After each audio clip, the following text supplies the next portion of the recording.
What's going on, everybody? It's the Crypto Hound here. We got a special guest today, a giant dog who is going to be breaking down the latest with us. Today we're going to be going over the 2024 presidents and their stance on cryptocurrency. Then we're going to move into the BRICS system and how all these nations are trying to come together and not use the US dollar. They want to use their own currency. So this is the dollar. Narrative behind the dollar is that it's crashing eventually. But if you look at the chart lately, everyone thought it was crashing. We were stuck in this channel here, and it broke below the lower support of this channel, right around $99. Oh, wow. Everyone was thinking it was going to keep going lower because once you break this support, you're kind of in discovery to see how far it will go. But now it's broken out of the upper support, and we're sitting in the 105 range. So long term on the dollar, bearish, but right now the dollar is strong, meaning that other stocks, commodities, gold, silver, Bitcoin are going to be depreciated, meaning they're going to be cheaper. So usually you buy crypto when the dollar is high and larger than $100 because that's good discounts on them because it fluctuates. It's inverse, which is pretty cool. So a giant dog, tell us about the BRICS system and how much they hate the US dollar and they don't want any part of it when they do their trade. I feel like it's like so like you said, it's been bearish for a while, the dollar, and the thing is we as dollar users in America are just so in debt with like how much our country is like spent and everything. And who's gonna invest more in someone who's been in debt for so long? You know, like yes, like you can owe some money and still be making some powerful moves, and we are, but it's like it's not something. I don't know. It's not worth celebrating, really, unless we were making some positivity. I think about it all the time. Is there any way of resetting this debt, or no? Are we always going to be in debt? Is there a way we can sell our debt for goods and serve? Like, we're going to keep printing money. This number has continued to go up since, hear me out, there's a really good book out there that every new investor should read. And it's about gold backed the US dollar. And then around 1970, when Nixon was president, they debacked the dollar. So it wasn't backed by anything. So now it's not backed to anything. And now it's just inflationary. And we print a bunch of it, and the dollar value or how much we can actually get with the dollar goes down. So 10, 15 years ago, you hear your parents say like, oh, back in my day I was able to buy this Snickers for 10 cents and now it's $3. And that's inflation, and that's the US dollar and us going in debt. It's all working together. Dude, the numbers are ridiculous here. US total national assets 193 quadrillion. U.S. millionaires 23 million. That's what we're looking for. And you think they do? Family. What is it? They do have because every year they have to decide the new debt ceiling, or I think maybe it's just they decide once they like reach, like once they get to like the new debt ceiling that they allow, like everyone has to make like new laws, and there's packages that everyone has to agree on, or like within a certain date, or else everything just gets frozen. And like the thing is that's been happening for like so many years now with all the debt and stuff. It's almost like the boy who cried wolf, right? Like, when is this going to happen? It's never going to happen because if Congress shut down everything that the government was doing, it would just be absolutely impossible for America to run. That's what they're trying to save. So it's like to get all of Congress to agree to do the 1.5 trillion raise, they had to agree on a plan where they're going to save 4.8 trillion in the next 10 years. Gotcha. So it's like they have to agree, like, oh, we're going to spend less, and that's their savings. It's not necessarily something where it's like, oh, we're not going to spend the money. It's just they're just going to spend the money slower. I gotcha, and they're going to halt it from rising. So that would bring us back down below $100 trillion would be around. Yeah, but it's not really gonna bring us below because it's like, okay, so like 4.5 in 10 years. Too. Yeah. How much is 1 year? Like True. 10 million? like Nah, 20, like you're right. It's a fraction of that. It's $1 million a year or something. All right, so now not. we go into the BRICS, and now the BRICS is looking at the U.S. dollar and also believing the narrative that it's gonna go to zero as well. That because since it was debacked with gold, that there's nothing to keep a dollar 1 and 1. There's nothing tied to it. The BRIC Like, system is comprised of Argentina, Egypt, Ethiopia, Iran, Saudi Arabia, United Arab Emirates. Who else we got, dog?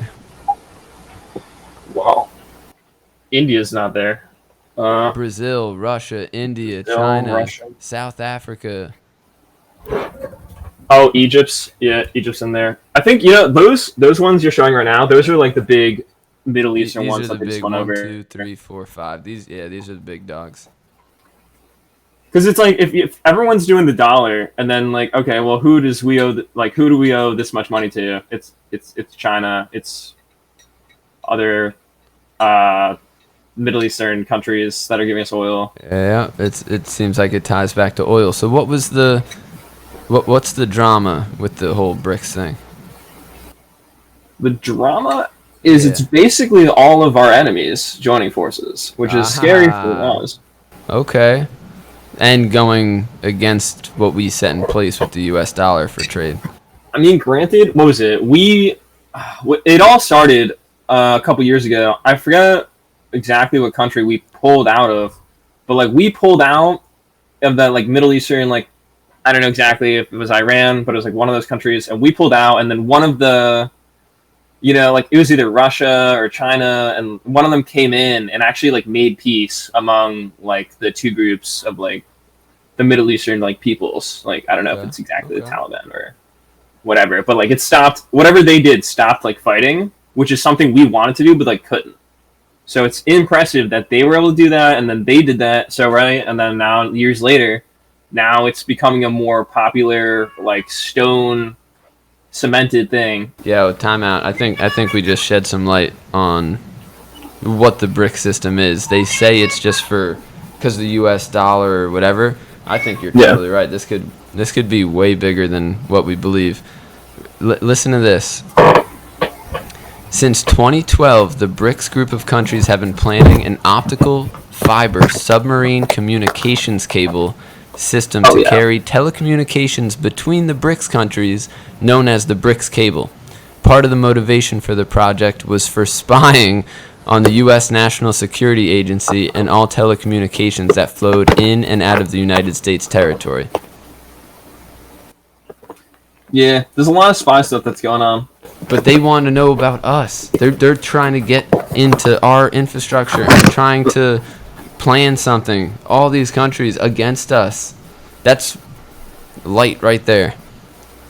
Yeah, I mean they didn't send balloons over us for no reason. Yeah. But then we'll cover it up and say it was just some kid's birthday. I mean, yeah, granted, we're doing the same thing. Like from space, we're checking stuff out. Everyone's looking at stuff. True, we got the drones, whatever, but A lot of people know more than they should. true, and we're just trying to break it all down and educate everyone on what could be coming down in the future. What was it? Oh, it was like the stuff. Remember when like stuff was leaked? I don't know when it was leaked. It was leaked like maybe like a few months ago. It was like that one of the reports or something from us. Like it was like a big U.S. documents, and like one of the things I remember from it was like that we have like spies in Russia's like top of Oh, like yeah. echelon or something. You're right. Along with a bunch of other like money spending stuff and how we're actually like losing in Ukraine. It's like the numbers aren't as good as they were like told to us. Ooh, Pentagon Papers. Anyway, And like it's a whole- who's fighting in Ukraine? Like we do have boots on the ground, like it's guaranteed, and so do they. Like we're at war.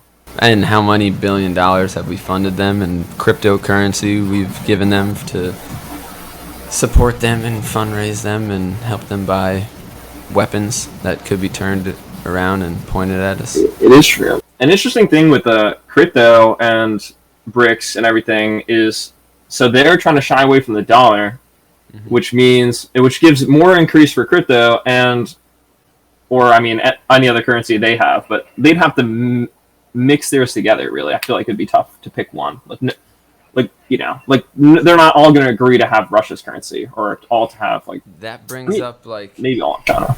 How to transfer yen to ruble in crypto. Ready? Let's just look at this for a second. They could just easily make that seamless as well. With crypto, like it's as easy as, all right, I have yen, and I'm trying to give you ruble. I take my yen, sell it for USD, or I take my yen and I just convert it to yours and then send it to you. That's the goal, at least. Yeah, to make it just like instant. And now we're talking here in the US, and crypto is a global thing. And Russia, India, they have some of the largest shares of Bitcoin and cryptocurrency holdings, and they're more pro and heavily regulating crypto more than the US. So in the US, we don't think even crypto is going to be a thing. It's a bunch of naysayers, just like degens, that crypto is going to, like a bunch of kids who cried wolf, and Bitcoin will never be anything. But just wait, and all these countries are going to capitalize on it. And if the US government doesn't start regulating it and adopting it, then we're going to lose out. And at least the money that hardworking blue-collar people like us should be making and exposed to, they try to cover it up, and they're trying to keep people out. That's why this isn't on the news. That's why we're going over it now. So this one article I found, Johnny, was very pro the BRICS is going to use their native currencies, and did not bring up any kind of crypto thing, but also said that the national currencies might not work. It was going to be discussed if that could be feasible. And how would you do that conversion with your native currency is the underlying question. And then you have this paper here. BRICS currency will be very hard to deliver. Yes, this is from Cointelegraph, so who knows how accurate it is. But here it says, backing a fractional reserve banking system with gold only works temporarily because the currency units multiply more quickly than the gold does. So they're saying their national currency, yen or ruble, will be backed with gold, or that's their plan to do. That's what BRICS was hyping up. But they're saying that's not a smart idea because it didn't work for the United States with Nixon, and it won't be a long-term solution. I feel like the problem is with trying to back by gold. It's like, okay, you could do, like a 1 gram to $1 ratio gold, or you could do even make it like less and less and less. But then it's like, if you're making it less and less and less, and it's not 1-to-1, or it's not whatever ratio you start with, then you're basically just doing inflation anyway, and you're basically just making the dollar not worth the gold anyway. And the thing is too, is if you're a country and you're running out of money, like let's say, like yes, the U.S., right? We couldn't do backed by gold. Mm-hmm. We would have no gold. Like what? We just owe you gold. True. And it's like, like we just owe everyone all of our debt is just. And then also gold fluctuates in value too. Yeah, and then there's talk. Yeah, because I remember like people are like super heavily into gold, right? Mm-hmm. But then there's talk of like people being able to make gold, like manufacture kind of just like chemically, because we're just scientific enough to be able to do that. Is also one of the fears, because there's enough gold right now to do things you want to do with gold, like using them for electronics, using them for whatever. Like it's not like there's a gold shortage, like it's there. But once you start being, gold is literally what makes you rich, then people are going to find ways to. True.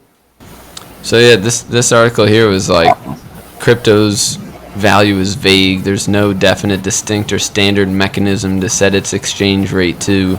They're saying you can't pin like your yen to just China and say like all the yen in that asset class is China's money, because you and I can have $1 million of yen, but it's not representing how much asset that the yen and China has. So maybe there needs to be regulation that if you're in China you can buy yen. Like us in the United States, we can't buy yen, we can't buy euro unless we're over there or something.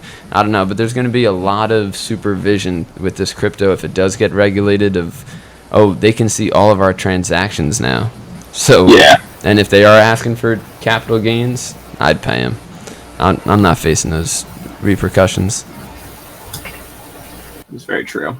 I guess just, the stores in each country just deal with the one currency. It's too much effort to have dollar bills and ruble and yen all in your cap Everything register. is online transfer now of billions of dollars. Even when the U.S. sent $7 billion to Ukraine for support or whatever, it's all electronic.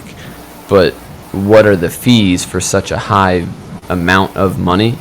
And is there a better way of moving that money without the fees?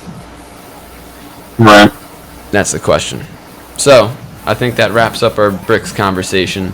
This is very crucial on the development of this world and what our future leaders are and what happens here in America. So, just shedding some light on what's going on there. You have some other payment rails as well. There's this SWIFT system that we could look into another time. But we're going to move on to video games and pay-to-earn crypto games. It's going to be juicy. And then after this, we'll probably post a video about the latest XRP news, go over Link 2, and if you want to buy Ripple, the company shares that owns XRP, go over some chart TA, see when this moon candle is going to come in when we take off and start seeing 25% green days back to back for a month straight. And then I'm also going to go over safe investments for any new investor that keeps looking at their phone wondering if it's a good time to get in. We're going to go over the safest way and just a good entry idea, and we'll disclose that in another video.